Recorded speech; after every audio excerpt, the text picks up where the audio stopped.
Hi everyone, my name is Cadence. I host and stream a weekly tournament for newer players of Super Smash Bros. Every Thursday. Today I'm making a quick video on how to grab the ledge twice as fast. This is something I struggled with recently, and from what I've seen watching other players play in the tournament, I think this will be helpful for others too. And for anyone who sticks around, I'm going to show you a cool trick. The intended audience for this is for anyone who has started to learn like the advanced movements of Smash Bros. And we're talking wave dashing and fast falling. You don't have to be perfect at these yet, but as long as you understand what these are and why they're good, that's more than enough. For veterans, this is going to serve as a bit of a refresher. And if you stick around to the end of the video, I'll show you a trick to significantly make Fox and Falco easier to edgeguard. At this point, we're wave dashing, we're fast falling. If we're on the same page, we're going to make a few assumptions. One, you can wave dash, even just a little bit. You can fast fall, which is basically just tapping down on the gray stick while you're descending, and you understand why grabbing the ledge is a good thing in Smash Bros. Particularly in Melee, grabbing the ledge keeps your opponent from grabbing it, and unless they hit you off, they actually have a really hard time making it back to stage. So if you could combine wave dashing with falling to the ledge, specifically wave dashing backwards, you have a pretty fast and powerful way to grab the ledge. However, what if I told you you could grab the ledge even faster? Wave dashing backwards to the ledge is pretty fast, but I'm going to show you a trick to do this significantly faster. And now we're going to switch to a little bit of a live demo to show you what I mean. This is something that I knew was a thing, but I didn't realize how different it was. So basically, if you get wave dashing backwards gets us to the ledge. And you gently fall on it. This camera's kind of freaking me out, so I might mess it up. But you just kind of gently fall on it. If you tap downwards, as soon as you get off of the stage and tap down, you grab the ledge even faster. And this is in real time. Slow, slow, fast. And so this is what it looks like. If we do it slow, we're going to count this ninja animation as the first frame. And I'm going to show you how slow it is to grab the ledge when you just wave dash off and nicely fall down. So we're at 1, 2, 3, 4, 5, 6, 7, 8, 9, 10, 11, 12, 13, 14. So 14 frames of falling before you grab the ledge to potentially deny your opponent from it. That's pretty fast, all things considered. That's a quarter of a second in terms of real time. However, if you insert a fast fall, once you get past the stage, it is dramatically faster, and I'll show you. So we're gonna start on this ninja frame again. I'm gonna go 1, 2, 3, 4, 5. There's a bit of variance to it, but it's always 1, 2, 3, 4, 5, 6, and this is me inputting it late. So we're talking, we'll round up and be generous.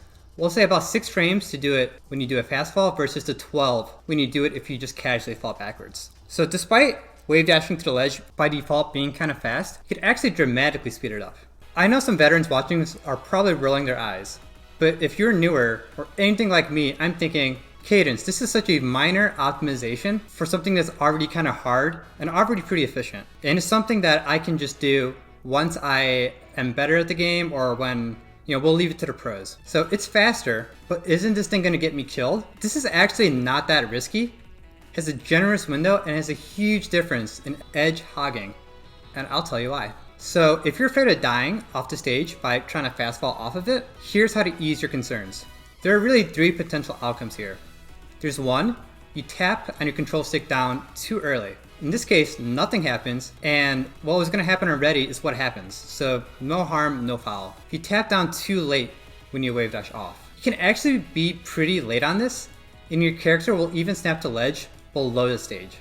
I accidentally did this when I was showing you, and as long as you're not like too far below, you're actually going to grab the stage anyway. And then the third outcome is if you tap down and then you don't let go once you get off the stage. This is the one that was scariest to me, but I learned that it's actually hard to do this. You would have to fast fall directly past the stage, and you can hold it for a while And as long as you let go before you get too low, you'll still grab it. Like you could be below the stage and then let go, and then your character will cinch back up to the ledge. And even if that happens, you could actually still recover from the situation. So going over inputting this technique, once again, all you really need to know is how to wave dash. So we're trying to grab the ledge, and you wave dash backwards when you're close to the ledge. Then once your character is off of the floor and is like nothing underneath them, you tap down. The window for tapping down, like I said, is large, and you can hold it down for too long and it actually still works. Or you could do it late. And I'm gonna teach you one dirty trick on how to make edge guarding your Fox or Falco opponents a lot easier. So in this picture, we have Fox beginning the recovery off stage. They're doing this in a very common spot, and it's because it's actually a very powerful place to be in. When Fox starts the up B, the Fox could go high up on stage, towards you or through you, or grab the ledge. To anyone who's watching this, we're just gonna say you can't cover every option when Fox does this, and you're forced to commit either trying to cover up their recovery as they go up, cover them coming at you, or committing to the ledge. And we're just gonna say you can't just do it all. There's no way you could grab both and then cover the other one. It's usually on one or the other. And you're basically guessing 50-50 whether to defend the high ground or defend the low ground. So if our opponent was perfect, they would actually do each option equally as randomly to truly make it a 50-50 chance. So you never have any better chance of 50% or a coin flip to defend their recovery. However, real people, especially melee people, are deeply flawed. And this is why.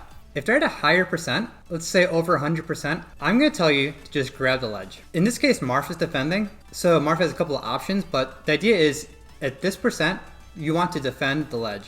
Preemptively cover it and see what happens. Conversely, if your Fox is at lower percents and you see them Firefox at this angle, I'm gonna say don't even go for the ledge and be ready to defend them getting back on the stage. Usually you could cover multiple different things if they go up, but you can't ever commit to covering the ledge and up above. And here's why this trick works, even though it probably shouldn't. And it might be kind of obvious for some veterans, but I promise you this is relevant to you too. What your opponent really wants to desperately avoid is picking an option that gets them killed at low percent. So many players, good or bad, don't like to do it. Because at low percents, if they go onto the stage, even if they get hit a bunch, at low percents, your opponent is willing to get beat up on stage, so it won't get them killed immediately, and they'll have a chance to survive later. Conversely, if they are at a lower percent, like in the right image, or I guess in this case in the higher image, they're more willing to go to the ledge and risk getting edge hogged because their stock is already so damaged. There's not much else to lose, right? You're gonna die soon anyway, so the Fox is willing to take a risk. And this becomes more true the more and more damaged they are. If they're at 300%, they know that they'll die as soon as they touch the stage, so why not go for the ledge? Thank you so much for watching. You can catch content like this every Thursday on my Twitch live right before Only Noobs. The best way of supporting me is subscribing on YouTube. Anyone who's done YouTube before will tell you the first 1,000 subscribers are the most important because it unlocks the rest of the features on YouTube. Otherwise, you can follow me on Twitch, and I'll see you next week. Thank you.